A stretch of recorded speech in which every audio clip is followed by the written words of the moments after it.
princesses! Today I'm going to be talking about the Innisfree Vivid Cotton Ink Blur Tints. I've previously talked about the Innisfree Vivid Cotton tints before and I really liked them. I had a really large collection of them. I think I had like 13 or 14 colours before they stopped really producing them, which was kind of annoying, but kind of just what happens with K-Beauty anyway. And I really liked the formula. It was like the nicest velvety sort of thing, and I just had my favourite colour, which was number 7, which is still one of my all-time favourite lip colours from that collection. So when the Vivid Cotton Ink Blurs popped up, I was really excited to try them because it seemed like it was going to be a similar formula but more blurry, which I was kind of like questioning, but it is a very interesting tint. So for these ones, the product description says, micro fit, soft and light airy velvet texture, blurring soft and clear finish. No worries about stain or sliding off anymore. Moist inside, soft matte outside. So the product packaging is exactly the same as the regular Innisfree tints. They all come in a very standard cylindrical tube with a doe foot applicator. For Innisfree, instead of having a standard doe foot applicator, they have more of a flat paddle shape, which honestly I find is okay for applying tints, but it's not as good as a rounded doe foot for me. There are 8 colours in the collection and it does run heavy on orangey kind of colours, which is a bit of a shame, but honestly I feel like they're not the worst orangey colours.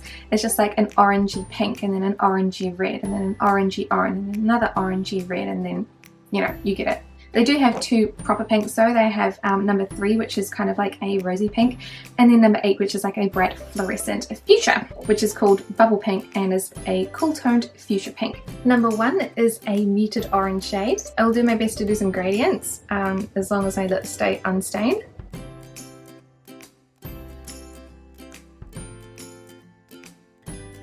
So this is how number 1 looks like as a gradient. These tints are particularly good for being gradients because they have that silicone-y texture that makes them really easy to blend. They don't have the hugest pigmentation, which is kind of strange, but it does work. So I'm going to apply the rest for a full lip colour.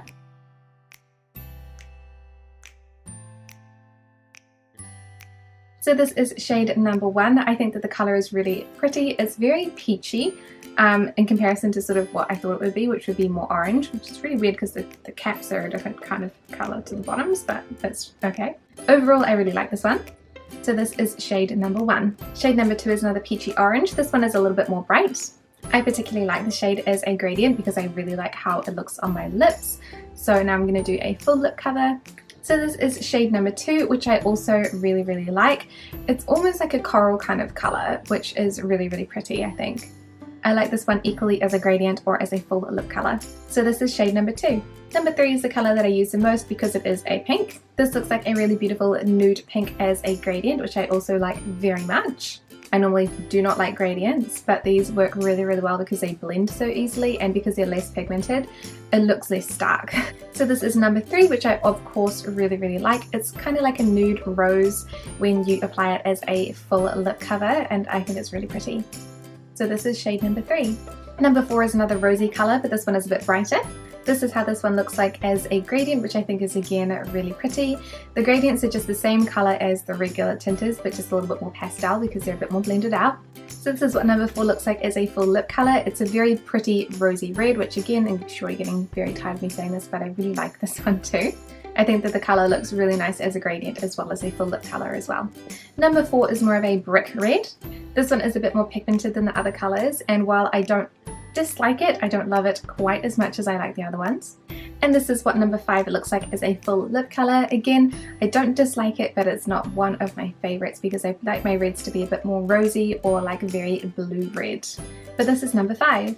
Number 6 is a bright red toned orange. This one I definitely prefer more as a gradient because I feel like it's shared out and it's a little bit less intense. I don't mind this one again as a full lip colour. It is very bright though, which is a little bit interesting, but I think it is quite a nice colour. It's not too orange, it's just a very bright red orange.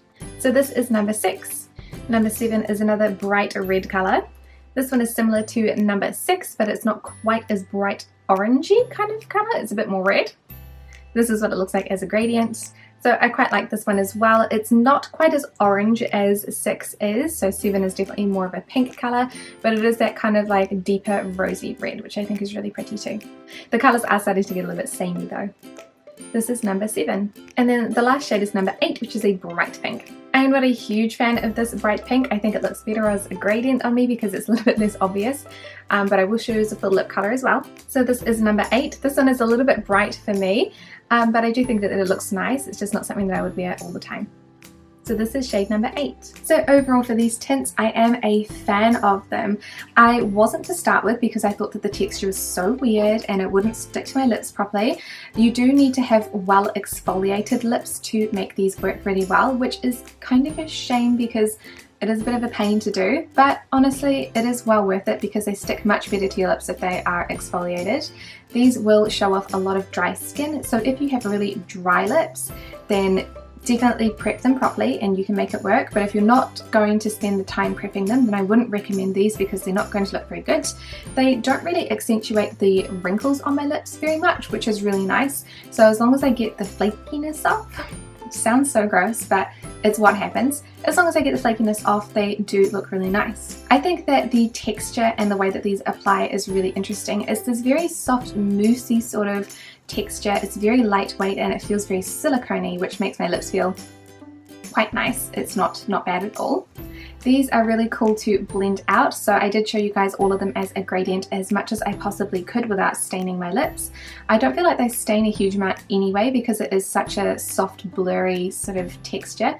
You can build it up to a full lip colour, but I do feel like my lips feel like they've got a lot of product on them, so I prefer to use them like I'm using them at the moment, which is just a very, very sheer wash of colour. But I don't have many other products that can do that, so I feel like these are filling a gap really nicely. I also like almost all of the colours. The only one that I don't like is actually number 8, which is that fuchsia pink. It's not that I don't like it that much, it's just that I don't think that it looks very good on my skin, and it's such a statement lip colour. I have to make sure that like I'm wearing the right outfit, I've got the rest of my makeup done correctly to go with that lip colour, whereas the other ones I feel like I could put on with almost anything else and it would be safe. So that's the colour that I dislike, but I mean, it's a nice colour though.